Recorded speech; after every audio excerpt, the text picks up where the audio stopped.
ಚಟುವಟಿಕೆ ಸಚೇತನ ಚಟುವಟಿಕೆ. ದಕ್ಷಿಣ ಭಾರತದ ರಾಜ್ಯಗಳು.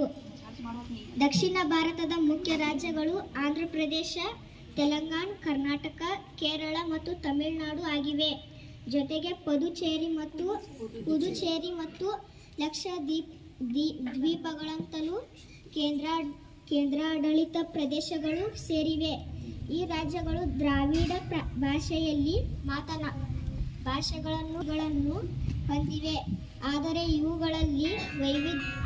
ಅವುಗಳಲ್ಲಿ ವೈವಿಧ್ಯತೆ ಇದೆ. ಆಂಧ್ರ ಪ್ರದೇಶ ದಕ್ಷಿಣ ಭಾರತದ ಪ್ರಮುಖ ರಾಜ್ಯಗಳಲ್ಲಿ ಒಂದು. ತೆಲಂಗಾಣ ಇತ್ತೀಚೆಗೆ ರೂಪುಗೊಂಡ ರಾಜ್ಯವಾಗಿದ್ದು, ಅದರ ಪ್ರಬಲ ಆರ್ಥಿಕತೆಗಾಗಿ ಹೆಸರುವಾಸಿಯೇ.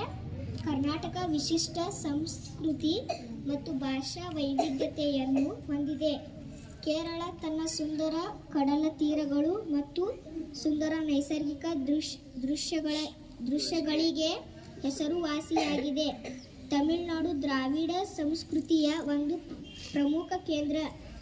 ಈ 5 ರಾಜ್ಯಗಳಲ್ಲದೆ ಗೋವಾ ಕೂಡ ದಕ್ಷಿಣ ಭಾರತದ ಭಾಗವಾಗಿ ಪರಿಗಣಿಸಲ್ಪಡುತ್ತದೆ.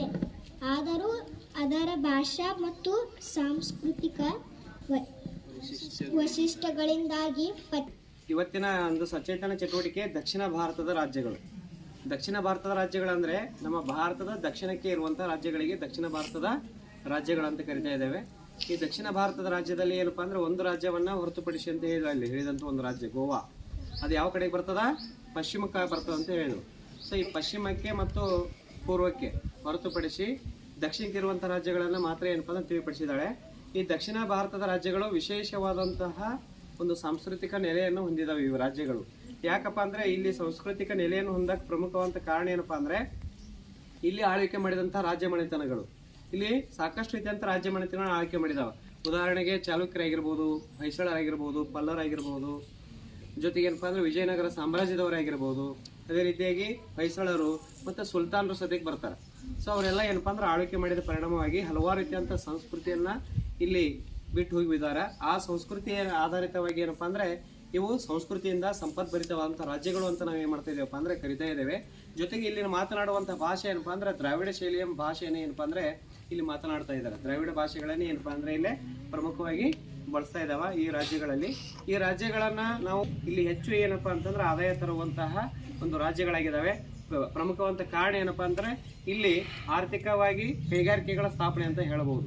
ಇದ್ರ ಜೊತೆಗೆ ಏನಪ್ಪ ಅಂತಂದರೆ ಇಲ್ಲಿ ಅತ್ಯಂತ ಹೆಚ್ಚು ಅರಣ್ಯ ಸಂಪತ್ತನ್ನು ಹೊಂದಿದೆ. ಇದರ ಜೊತೆಗೆ ಏನಪ್ಪ ಅಂದರೆ ಫಲವತ್ತತೆಯ ಪ್ರಮಾಣ ನಾವು ದಕ್ಷಿಣ ಭಾರತ ಮತ್ತು ಉತ್ತರ ಭಾರತಕ್ಕೆ ಹೋಲಿಸಿದರೆ ಇಲ್ಲಿಯ ಫಲವತ್ತತೆಯ ಪ್ರಮಾಣ ತುಂಬ ಕಡಿಮೆ ಇದೆ.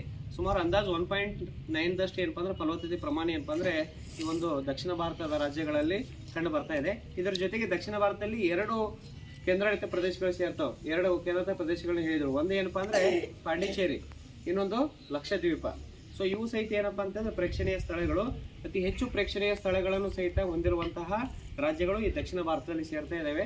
ಆದ್ದರಿಂದ ಈ ದಕ್ಷಿಣ ಭಾರತ ರಾಜ್ಯಗಳನ್ನು ನಾವು ವಿಶೇಷವಾಗಿ ಏನಪ್ಪ ಅಂತಂದ್ರೆ ಸಂಪದ್ಭರಿತ ರಾಜ್ಯಗಳು, ಆರ್ಥಿಕವಾಗಿ ಹೆಚ್ಚು ಆದಾಯ ತಂದು ಕೊಡುವಂಥ ರಾಜ್ಯಗಳು, ನಮ್ಮ ದೇಶಕ್ಕೆ ಹೆಚ್ಚು ಆದಾಯವನ್ನು ಕೊಡುವಂಥ ರಾಜ್ಯಗಳು ಏನಪ್ಪ ಅಂದರೆ ಈ ದಕ್ಷಿಣ ಭಾರತದಲ್ಲಿ ಇದಾವೆ ಅನ್ನೋದು ಒಂದು ಹೆಮ್ಮೆಯ ಸಂಗತಿ. ಅದರಲ್ಲಿ ನಮ್ಮ ಕರ್ನಾಟಕವು ಇದೆ ಎಂಬುದು ಇನ್ನೊಂದು ಹೆಮ್ಮೆಯ ಸಂಗತಿ. ಜೊತೆಗೆ ಏನಪ್ಪ ಅಂದರೆ ಇಲ್ಲಿ ಪ್ರಮುಖವಾದಂಥ ನಗರಗಳು ಸಹಿತ ಏನಪ್ಪ ಅಂತಂದರೆ ನಮ್ಮ ದೇಶದಲ್ಲಿ ಪ್ರಮುಖವಾದಂಥ ನಗರಗಳಲ್ಲಿ ಗುರುತಿಸುವಂಥ ಪಟ್ಟಿಯಲ್ಲಿ ದಕ್ಷಿಣ ಭಾರತ ರಾಜ್ಯಗಳು ಪ್ರಮುಖವಾಗಿ ಕಂಡು ಬರ್ತಾ ಇದೆ. ದಕ್ಷಿಣ ಭಾರತ ರಾಜ್ಯಗಳಲ್ಲಿ ಪ್ರಮುಖವಾದಂಥ ನಗರಗಳು ಕಂಪೇರ್ ಮಾಡಿದರೆ ಉತ್ತರ ಭಾರತಕ್ಕೆ ಇಲ್ಲಿ ಏನಪ್ಪ ಅಂದರೆ ಅತಿ ಹೆಚ್ಚು ಏನಪ್ಪ ಅಂತಂದರೆ ವಿಶೇಷತೆಯನ್ನು ಹೊಂದಿದ್ದಾವೆ. ಜೊತೆಗೆ ಆ ಒಂದು ನಗರಗಳಿಂದಲೇ ಏನಪ್ಪ ಅಂದ್ರೆ ಆರ್ಥಿಕ ಸಮೃದ್ಧಿ ಹೊಂದಿದೆ ಅಂತ ಹೇಳ್ಬೋದು ಇಲ್ಲಿ. ಸೊ ಈ ರೀತಿಯಾಗಿ ದಕ್ಷಿಣ ಭಾರತದ ರಾಜ್ಯಗಳ ಕುರಿತು ಪ್ರಸ್ತುತಪಡಿಸಿರುವಂತಹ ವಿದ್ಯಾರ್ಥಿಗೆ ತುಂಬ ಹೃದಯದ ಧನ್ಯವಾದಗಳು.